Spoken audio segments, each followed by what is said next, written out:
were partially removed, but their prices rose the most, 54%. And to compensate for this increase, there was also a cash transfer program that the government instituted at the same time. تم التركيز على قرار رفع الدعم عن المحروقات اللي تم في شهر 11 2012 13 11 2012 اللي هو تم في رفع اسعار المحروقات من بين 14 ل 30%. الله يحرقهم.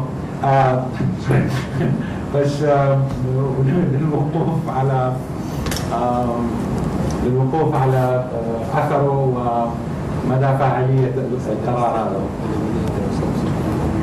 And the cash transfer program, the features, and probably Dr. Romari can explain it better than me, but I'm just giving the key features, is that it was designed to cover basically the bottom two-thirds of the Jordanian population, and the threshold was set at 10,000 JD income level per year. Anybody who was below it was going to get it, and the transfer amount was JD 70 per person, up to a maximum of 6 people per family. So a family, regardless of its family size, couldn't get more than 70 times 6 or 420 JDs.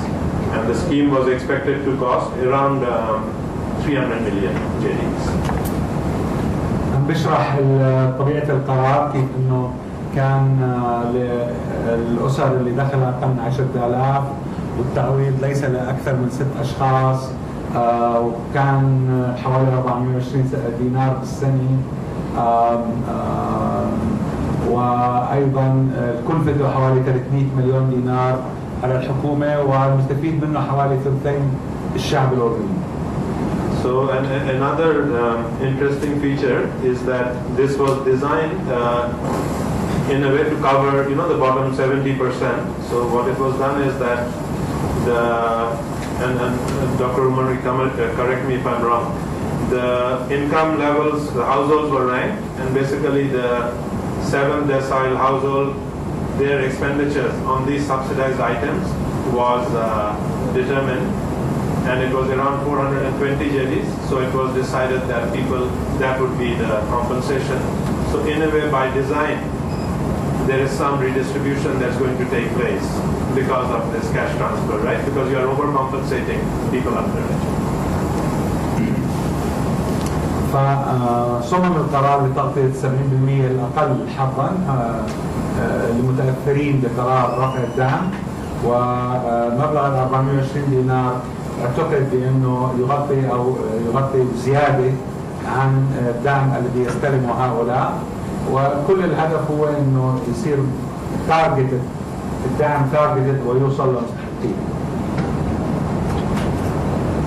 Now, if you look at the expenditures on the subsidized products relative to total expenditures, and we rank it by household quintiles, it means bottom 20, the next 20, and then like this, and then the top 20. We see that, and then look at the last column. That subsidies are important for rich and poor, if you like. So they are actually a substantial portion of the richer people's budget also. But it differs across items. Often 90 is much more important for the highest quintile than, say, is LPG. LPG is more important for the poorer people, but overall, that is the situation. It's okay, you can skip the slide. لا، العمود الأول ببين الأخماس، فكنتايل واحد والخمس الأول، الخمس الثاني، الخمس الثالث، الخمس الرابع، الخمس الخامس بالنسبة للاستهلاك. العمود طلع عموديا، أول واحد بيحكي عن بنزين 90، الثاني بيحكي عن LPG الغاز، الثالث عن الديزل، كلها نسب مئوية هاي، والكيروسين اللي هو الكاز، والتوتال اللي هو المجموع.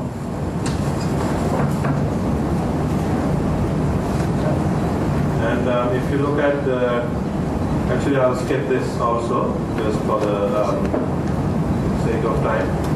Now what we do is we simulate these price increases and see what impact it had across the population.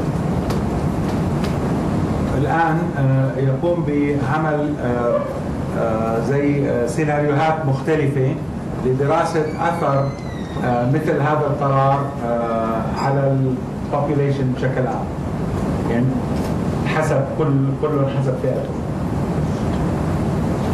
And so this is just a graph which shows what would the impact of the subsidy reform have been if you did not give the cash transfer. And we see that across the distribution, across households, basically the per capita consumption would go down between 1.8 and 1.5%, as the fifth column shows. العمود الخامس ببين انه ماذا يحصل في حالة إزالة الدعم وعدم منح تعويض نقدي مقابل الدعم. And our simulations show that if you did not give the cash transfer, poverty would go up from 14.4 to 15.24%. Now an increase of less than 1 percentage point, but I mean it's a value judgment how large that is. وفي هذه الحالة إذا لم يتم الدعم النقدي مقابل إزالة الدعم كما كان موجود، فسيزيد معدل الفقر في الأردن من 14.4% ل 15.24%، يعني أقل من 1%. But the cash transfer changes things, and that is so they were. I'll just talk about a case where the cash transfers, say, were perfectly targeted, because they might not be full take up. You might make mistakes in targeting the poor and the bottom 70. So what we see is that because of if the transfer were perfectly targeted, then actually the bottom three groups of people, bottom 60%, their consumption levels would actually go up. And this quintile, because it covers some people who got it, some people who didn't, but still it is almost close to zero. So a broad-based policy like this can actually cover quite a bit of people. It actually did cover quite a bit of people from negative shocks. And in fact, was a positive transfer to a bulk of people by design. لو كان لو انه الدعم النقدي كان مصمم بشكل صحيح 100%، ف 60% من المتاثرين اللي هي المجموعه المتاثره بهذه السياسه ستستفيد اكثر وتستطيع ان تستهلك اكثر مما كانت تستهلك سابقا نتيجه الدعم النقدي. And if you see, our simulations suggest that, and look at the first column which says annual, that if it is perfectly targeted, if well targeted, then poverty is actually estimated to go down by 2 percentage points. To the degree targeting isn't accurate, the impact would be lower. في حالة كون الدعم وصل 100% لمستحقيه، معدل الفقر بينزل بحوالي 2%. في حالة لم يكن الدعم محكم 100% ولم يصل لجميع المستحقين، فتكون نسبة تقليل الفقر أقل من 2%. And here now, because I've been talking a lot about quarterly poverty, so just if you can kindly focus on this line. So the transfers were given out to people in 3 tranches. In each transfer time they got a third. You got 23 JDs, 1 quarter, 23 JDs another quarter, and 24 JDs the final quarter, and it was given out in quarters 1, 2, and 3. So and these are really